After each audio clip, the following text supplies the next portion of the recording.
اللہ تعالیٰ جل شانہ نے ہمیں بہت سارے کام کرنے کا حکم دیا۔ نماز، روزہ، حج، زکوٰۃ، دیگر اعمال صالحہ بجا لانے کا حکم نامہ مالک کی طرف سے ہمیں پہنچا ہے۔ کچھ امور، کچھ کام ایسے ہیں کہ ہم نہیں کر سکتے، وہ کام مالک خود کرتا ہے۔ پیدا کرنا، رزق باہم پہنچانا، حیات اور ممات، بہت سارے امور مخلوق سے سر انجام نہیں ہو سکتے، اور کچھ کام ایسے کہ جو اللہ کی شان کے لائق نہیں۔ ہمیں سجدے کا حکم دیا گیا، لیکن وہ سجدے سے پاک ہے اس لیے کہ وہ خود مسجود ہے۔ ہمیں دیگر اعمال کا حکم دیا گیا، لیکن وہ اعمال وہ خود نہیں بچا لاتا، چونکہ وہ اعمال اس کے لیے کیے جاتے ہیں۔ لیکن ایک عمل ایسا ہے کہ وہ خود بھی کرتا ہے اور ہمیں بھی کرنے کا حکم دیا ہے۔ وہ عمل کون سا ہے؟ ارشاد ہوا، ان اللہ وملائکتہ یصلون علی النبی، بے شک اللہ جل شانہ اور اس کے فرشتے عزت والے نبی پر درود بھیجتے ہیں۔ اے ایمان والو، تم اس عظیم المرتبت نبی پر درود بھی بھیجو اور خوب سلام بھی پڑھو۔ یہ حکم نامہ ہمیں ارشاد فرمایا گیا کہ یہ وہ بابرکت اور متبرک کام ہے کہ جو تمہارے رب کا بھی عمل ہے، اس کے فرشتوں کی بھی ڈیوٹی ہے، اور اس سعادت مندی سے، اس بابرکت عمل سے محبوب کے غلاموں تم محروم نہ رہ جانا۔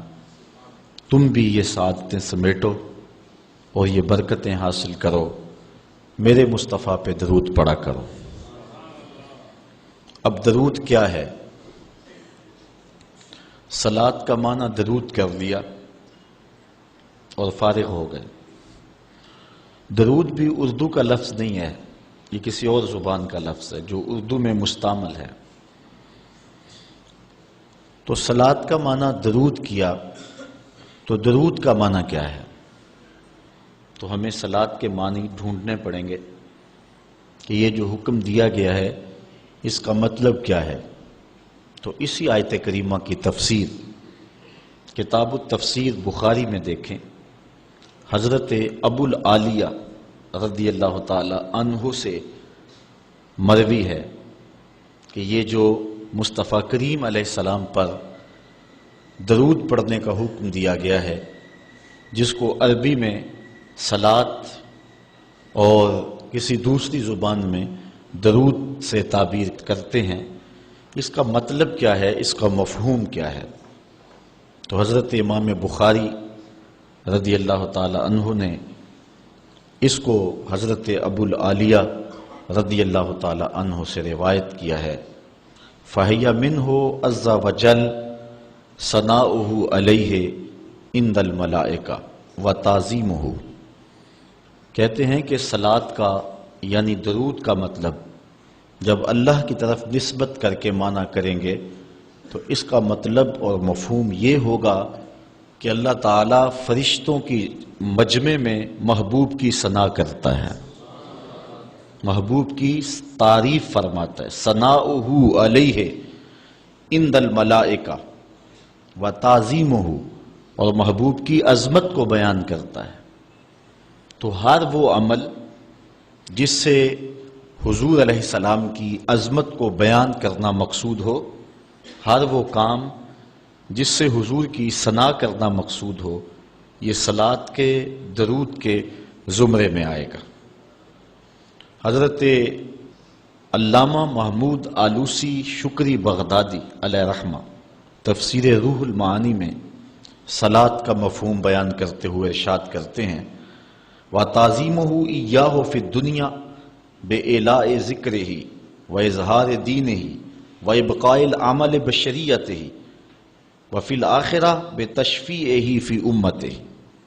کہتے ہیں اس کا مفہوم یہ ہے کہ دنیا کے اندر حضور علیہ السلام کی عظمت کو بیان کیا جائے اس انداز سے کہ حضور کے ذکر کو بلند کیا جائے اور حضور کے دین کے ظہور و غلبے کے لیے کوشش کی جائے، وَإِبْقَاءِ الْعَمَلِ بِشَرِيعَتِهِ اور حضور کی شریعت پر عمل کا دوام کیا جائے، وَفِي الْآخِرَةِ بِتَشْفِيعِهِ فِي أُمَّتِهِ اور آخرت کے اندر اس کا مفہوم یہ ہے کہ حضور علیہ السلام شفاعت کے بازو کھولیں گے اور امت کو بخشوا لیں گے۔ یہ مفہوم حضرت علامہ محمود آلوسی بغدادی علیہ رحمہ بیان فرماتے ہیں۔ پہلا مفہوم میں نے حدیث سے بیان کیا، دوسرا مفسر کی رائے ہے، تیسرا لغت کا امام اس آیت کریمہ کی تشریح کیا کرتا ہے۔ حضرت ابن منظور افریقی علیہ رحمہ لسان العرب میں جو کہ لغت کی معتبر کتاب ہے صلاۃ کے مفہوم میں لکھتے ہیں فَمَانَاهُ اس کا معنی یہ ہے عَظِّمْهُ فِي الدُّنْيَا، جب ہم اللہ کی بارگاہ میں عرض کرتے ہیں اللہم صلی علی سیدنا محمد تو اس کا مفہوم کیا، اس کا معنی کیا بنتا ہے؟ تو فرماتے ہیں فَمَانَاهُ اس کا معنی یہ ہے عَظِّمْهُ فِي الدُّنْيَا، اے اللہ دنیا کے اندر محبوب کی عظمت کو اور بلند کر دے۔ کیسے بلند کر دے؟ بے اعلاء ذکر ہی، کہ محبوب کے ذکر کو علو اور مرتبت اور شان و شوکت عطا کر دے، وَإِظْهَارِ دَعْوَتِهِ اور حضور کی دعوت کو پھیلا دے اور پوری دنیا پہ غالب کر دے، وَإِبْقَاءِ شَرِيعَتِهِ اور حضور کی شریعت کو دوام بخش دے، وَفِي الْآخِرَةِ بِتَشْفِيعِهِ فِي أُمَّتِهِ اور آخرت کے اندر اس کا وہی مفہوم جو علامہ آلوسی بغدادی نے کیا کہ حضور علیہ السلام کو جو حق شفاعت دیا جائے گا اس کے لیے اللہ سے دعا مانگنا، اور حضور نے خود ارشاد فرمایا کہ میرے لیے وسیلے کی دعا مانگو۔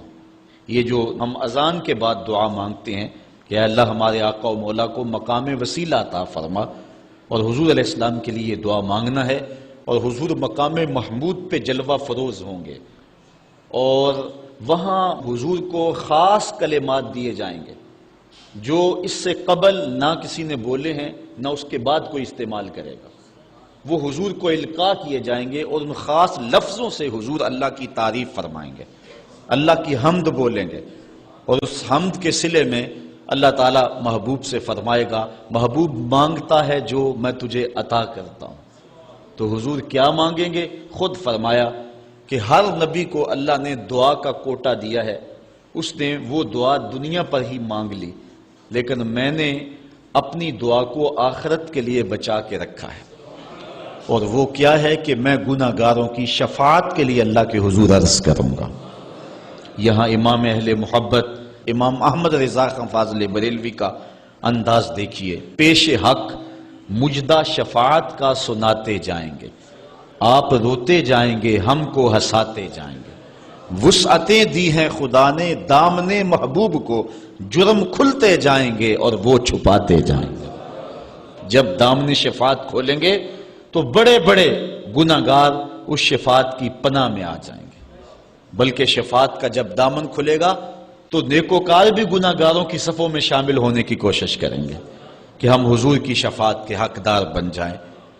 وہ کسی نے کسی موقع پہ اپنے ذوق میں اور اپنی لے میں پڑھا کہ وہ اپنا مقدمہ کیسے ہار سکتا ہے جس کے حضور وکیل ہوں، تو لوگوں نے داد دی، میں بھی اس مجمع میں بیٹھا تھا، بہت پرانی بات ہے، تو میں نے اس زمانے میں اس کو ٹوک دیا، روک دیا، میں نے کہا نہ یوں نہ کہو، حضور ہمارے وکیل ہیں، لیکن وکیل نگہبان کے معنی میں. لیکن تم بات مقدمے کی کر رہے ہو، مقدمے والے وکیل ایڈوکیٹ کے معنی میں نہیں ہے.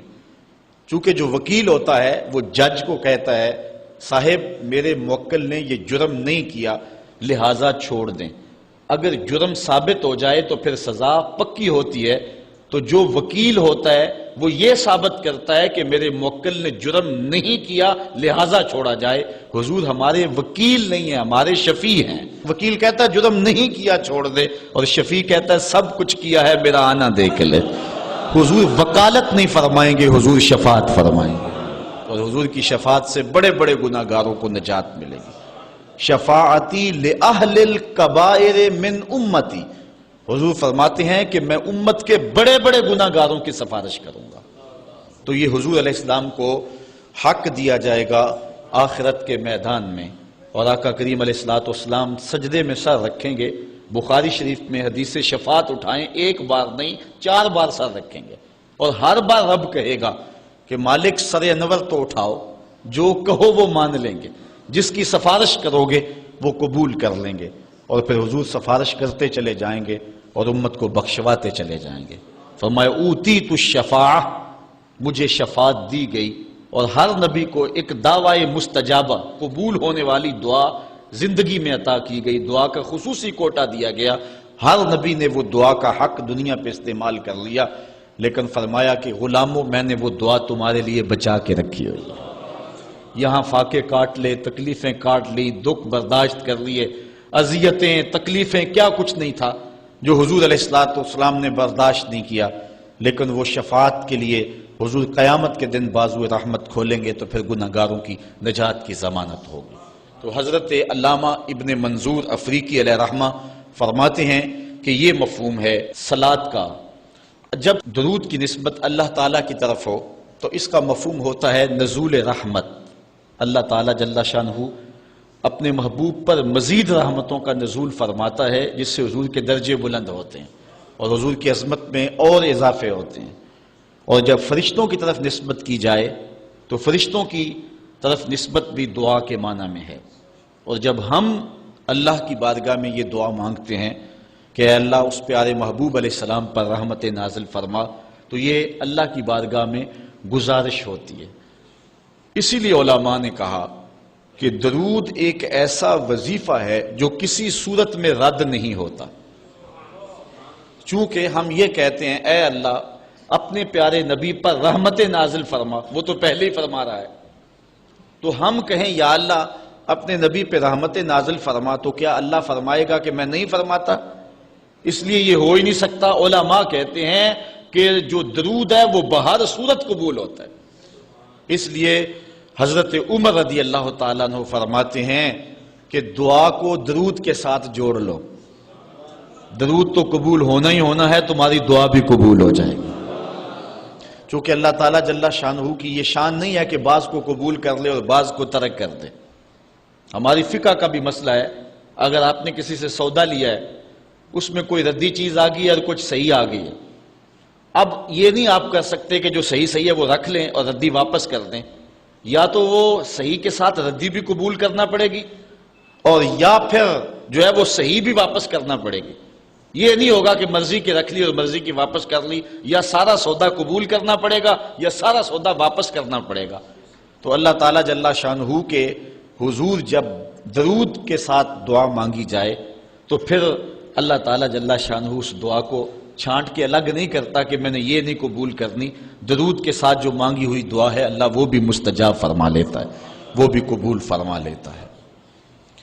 درود پاک وہ بابرکت عمل ہے کہ جو اہل ایمان کو تعلیم دیا گیا. علماء نے لکھا کہ زندگی میں ایک مرتبہ درود شریف پڑھنا فرض ہے، اور جب حضور علیہ السلام کا نام لیا جائے اس وقت درود پڑھنا واجب ہے. اس کے علاوہ بھی وجوب کے اور بہت سارے مقامات علماء نے بیان کیے، اور نمایاں 40 مقامات علماء نے بیان کیے جہاں درود شریف پڑھنا مستحب ہے. لیکن بعض مقامات پہ درود شریف پڑھنا مکروہ بھی ہے، جس طرح باتھ روم اور اس قبیل کے اور مقامات اور جگہیں اور جو ہے وہ احوال ایسے ہیں جہاں درود شریف نہیں پڑھا جائے گا۔ باقی درود شریف وہ بابرکت وظیفہ ہے، وہ مقبول بارگاہ عمل ہے کہ جس کو جتنی بار مرضی پڑھو، ایک تو طبیعت میں اکتاہٹ نہیں ہوتی، انسان تھکتا نہیں، اور دوسرا اس عمل کی برکتیں اتنی ہیں، اس کا ثواب اتنا ہے کہ حضور نبی رحمت صلی اللہ علیہ وسلم کا فرمان حضرت ابو ہریرہ رضی اللہ تعالی عنہ سے سماعت کر لیجئے کہ حضور علیہ السلام نے ارشاد فرمایا من صلی علیہ صلاۃ واحدۃ صلی اللہ علیہ عشرا، جو میرے اوپر ایک مرتبہ درود پڑھتا ہے اللہ تعالیٰ اس پہ 10 رحمتوں کا نزول فرماتا ہے۔ یہ اس بابرکت وظیفے کا نتیجہ ہے جو بندہ مومن کو نصیب کر دیا جاتا ہے۔ دوسری روایت حضرت انس بن مالک رضی اللہ تعالی عنہ سے مروی ہے ان النبی صلی اللہ علیہ وسلم قال من ذکرت عندہ فلیصلی علی ومن صلی علی مرۃ صلی اللہ علیہ بہا عشرا، حضور نے فرمایا کہ جس شخص کے سامنے میرا ذکر کیا جائے اس کو میرے پہ درود پڑھنا چاہیے، اس لیے کہ جس نے میرے اوپر ایک مرتبہ درود پڑھا اللہ تعالیٰ اس پہ 10 رحمتیں نازل فرماتا ہے۔ علماء نے ایک بڑی خوبصورت بات لکھی، وہ کہتے ہیں کہ اصل درود پڑھ کر کے اپنے لیے رحمتیں طلب کرنا ہوتا ہے رب سے، کیونکہ مصطفیٰ کریم علیہ الصلوۃ والسلام ہمارے درود کے محتاج، بندہ کہ میں درود پڑھ رہا ہوں، جب ہم نہیں تھے اس وقت بھی مصطفیٰ پہ درود پڑھا جا رہا تھا، جب کائنات کو خلق وجود بھی نہیں دیا گیا تھا مصطفیٰ پہ درود اس وقت بھی پڑھا جا رہا تھا۔ تو یہ ہم اپنی سعادت مندی حاصل کرتے ہیں۔ اس کی مثال یہ ہے کہ جو مانگنے والے ہیں وہ 2 طرح کے ہوتے ہیں۔ سورۃ الفاتحہ کی تفسیر میں میں نے مختصر بات آپ کے سامنے اس عنوان سے رکھی تھی، ایک وہ ہیں کہ جو ڈائریکٹ دروازے کو دستک دے کے صاحب خانہ سے مانگتے ہیں، صاحب خانہ اپنی توفیق کے مطابق اس کو دے نہ دے اس کی مرضی، اور مانگنے والوں کا ایک اور طریقہ ہوتا ہے کہ وہ مانگتے نہیں، کسی شخص کے دروازے پہ کھڑے ہو کے اس کو دعائیں دینے لگتے ہیں، تیرے بچوں کی خیر، تیرے والدین کی خیر، جہاں دادے پر دادے سے شروع ہوتے ہیں اور نیچے نسل تک آتے ہیں، تو وہ جب دعائیں مانگ رہے ہوتے ہیں تیرے خاندان کی، تیری جد کی خیر، تو گھر والا سمجھتا ہے جو ہمیں دعائیں دے رہا ہے اصل خود خالی جھولی لے کر آیا ہے، یہ کچھ مانگنا چاہتا ہے۔ تو کوئی شخص اللہ کی بارگاہ سے مانگنا چاہے، اللہ تو اولاد سے پاک ہے، تو اس کے محبوب کی خیر مانگو، اللہ تعالیٰ ایک بار خیر مانگو گے 10 رحمتیں جھولی میں ڈال دے گا۔ تو یہ مانگنے کا ایک مہذب طریقہ ہے جو اہل ایمان مانگتے ہیں۔ اس لیے اگر سارے وظیفے چھوڑ کے صرف درود پڑھا جائے تو یہ کیسا عمل ہے۔ حضرت ابی بن کعب رضی اللہ تعالیٰ عنہ سے مروی روایت ابھی آ رہی ہے، آپ دیکھیں گے کہ یہ کتنا بابرکت وظیفہ ہے جس کی تعلیم حضور ارشاد فرما رہے ہیں۔ حضور علیہ السلام کا ایک اور فرمان سنیے جس کو امام طبرانی نے اپنی موجم میں روایت کیا ہے۔ حضور نے ارشاد فرمایا من صلی علیہ صلاۃ واحدۃ صلی اللہ علیہ عشرا، جو میرے اوپر ایک مرتبہ درود پڑھتا ہے رب تعالیٰ اس پر 10 رحمتیں نازل کرتا ہے۔ ومن صلی علیہ عشرا صلی اللہ علیہ مئۃ، اور جو میرے اوپر 10 مرتبہ درود پڑھتا ہے اللہ تعالیٰ اس پہ 100 رحمتیں نازل فرماتا ہے۔ ومن صلی علیہ مئۃ کتب اللہ بین عینیہ براۃ من النفاق وبراۃ من النار، اور جو شخص میرے اوپر 100 مرتبہ درود پڑھتا ہے اس کی 2 آنکھوں کے درمیان لکھ دیا جاتا ہے یہ بندہ منافق بھی نہیں ہے دوزخی بھی نہیں ہے، یہ نہ منافق ہے اور نہ دوزخی ہے، نفاق سے اور دوزخ سے بری لکھ دیا جاتا ہے۔ وَأَسْكَنَهُ اللَّهُ يَوْمَ الْقِيَامَةِ مَعَ الشُّهَدَاءِ، اور اللہ تعالیٰ جل شانہ قیامت کے دن جس مرتبے پر شہداء کو ٹھہرائے گا اسی مقام پہ درود پڑھنے والوں کو ٹھہرائے گا۔ یہ ثواب ہے اس شخص کے لیے کہ جو حضور پر کثرت کے ساتھ درود پڑھتا ہے۔ حضرت عبد الرحمن بن عوف رضی اللہ تعالی عنہ سے ایک روایت سنیے، فرماتے ہیں یہ عشرہ مبشرہ سے ہیں، جلیل القدر صحابی ہیں، اور صحابہ میں سب سے زیادہ امیر صحابی بھی یہی ہیں۔ 1,44,000 صحابہ میں سب سے امیر ترین صحابی حضرت عبد الرحمن ابن عوف رضی اللہ تعالی عنہ ہیں۔ آپ فرماتے ہیں کہ خرج رسول اللہ صلی اللہ علیہ وسلم فاتبعته حتى دخل نخلا فسجد فاطال السجود حتى خفت او خشیت ان يكون الله قد توفاه او قبضه۔ کہتے ہیں ایک دن حضور گھر سے باہر تشریف فرما ہوئے، مسجد نبوی سے نکلے تو میں بھی حضور کے پیچھے پیچھے چل پڑا۔ حضور علیہ السلام کے تتبع میں، حضور کی اتباع میں میں بھی حضور کے پیچھے چل پڑا۔ حتی داخل نخلا، یہاں تک کہ کھجوروں کے ایک باغ میں حضور تشریف فرما ہو گئے، میں بھی اس باغ میں حضور کے پیچھے چلا۔ میں نے کیا دیکھا؟ فسجدہ، حضور نے سجدہ فرمایا، فاطال السجود، اور سجدہ اتنا لمبا تھا، حتی خفت او خشیت ان یکون اللہ قد توفی او قبضہ، مجھے ڈر لگا کہ حضور علیہ السلام کا وصال ہو گیا، کہ حضور نے سر انور رکھا سجدے میں، پھر اٹھا ہی نہیں رہے تھے، تو میں ڈرا اس بات سے کہ کہیں حضور کا وصال نہ ہو گیا ہو، حضور علیہ السلام اس دار فانی سے کوچ نہ کر گئے ہوں۔ تو کہتے ہیں کہ قال فجئت انظر فرفع راسہ، میں دیکھ ہی رہا تھا کہ اچانک حضور نے سر انور اٹھا لیا۔ فقال ما لک یا عبد الرحمن، تو میرا رنگ اڑا ہوا تھا، میری طبیعت کے اوپر ایک عجیب کیفیت تھی۔ حضور نے سر اٹھایا اور مجھے اس حالت میں دیکھا، کہا کہ اے عبد الرحمن تجھے کیا ہو گیا؟ میں نے کہا فذکرت ذلک لہ، جو مجھے ہوا تھا میں نے وہ بتا دیا، میں تو ڈر گیا تھا، چونکہ صحابہ کی زندگی ہی تو حضور کے نام سے تھی، اور آقا کریم کی زندگی کے ساتھ اور حضور کی حیات کے ساتھ ہی تو وہ جیتے تھے بلکہ اڑتے تھے، اور صحابہ رضوان اللہ علیہ مجمعین کے لیے سب سے مشکل وقت حضور علیہ السلام کی وفات کا وقت تھا، ان سے برداشت نہیں ہوتا تھا۔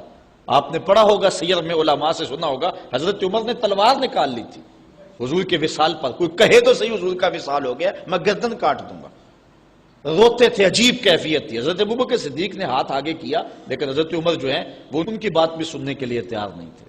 حضرت بلال چیخیں مارتے تھے، عجیب حالت تھی۔ حضرت سیدہ فاطمہ کہتی تھی صبت علی مصائب لو انہا صبت علی ایام سرنا لیالیا، لوگوں میرے اوپر جو مصیبتیں ٹوٹ پڑی ہیں، اگر وہ چٹے دنوں پہ پڑتی تو وہ بھی کالی راتیں بن جاتے، اتنی مصیبتیں آ گئی۔ حضور علیہ السلام کے وصال پر یہ صحابہ کی کیفیت۔ حضرت زید بن عبداللہ اپنے باغ کو پانی دے رہے تھے، حضرت امام زرقانی نے لکھا ہے ان کے بیٹے نے جا کے کہا کہ ابا جی کوئی بات سنی ہے؟ انہوں نے کہا بتاؤ بیٹے کیا ہوا ہے؟ کہا حضور کا وصال ہو گیا۔ تو حضرت زید نے یوں ہاتھ اٹھائے اور سنو انہوں نے کیا کہا، اللہم اذہب بصری حتی لا ارا بعد حبیبی محمد احدا، اے اللہ مجھے اندھا کر دے، مجھے نابینا کر دے۔ آنکھوں کے چراغ روشن اس لیے تھے کہ تیرے رسول کو دیکھتا تھا، اب حضور اگر اس دنیا سے چلے گئے تو میں نے آنکھوں کی چراغ کیا کرنے؟ تو اللہ تعالیٰ نے ان کی دعا قبول فرما لی اور وہ فوراً نابینا ہو گئے۔ کسی نے بعد میں ان کے پاس جا کر افسوس کیا کہ تمہاری آنکھوں کی بینائی جاتی رہی ہے، بڑا افسوس ہوا ہے۔ وہ فرمانے لگے تمہیں ہوا ہوگا، مجھے تو کوئی نہیں ہوا، میں تو حضور کے بغیر کسی کو دیکھنا ہی نہیں چاہتا۔ اور اعلیٰ حضرت فرماتے ہیں کون نظروں پہ چڑھے دیکھ کے تلوا تیرا، جس نے آپ کو دیکھا پھر وہ کسی کو جو ہے وہ اور کیوں دیکھے؟ تو یہ صحابہ کی کیفیت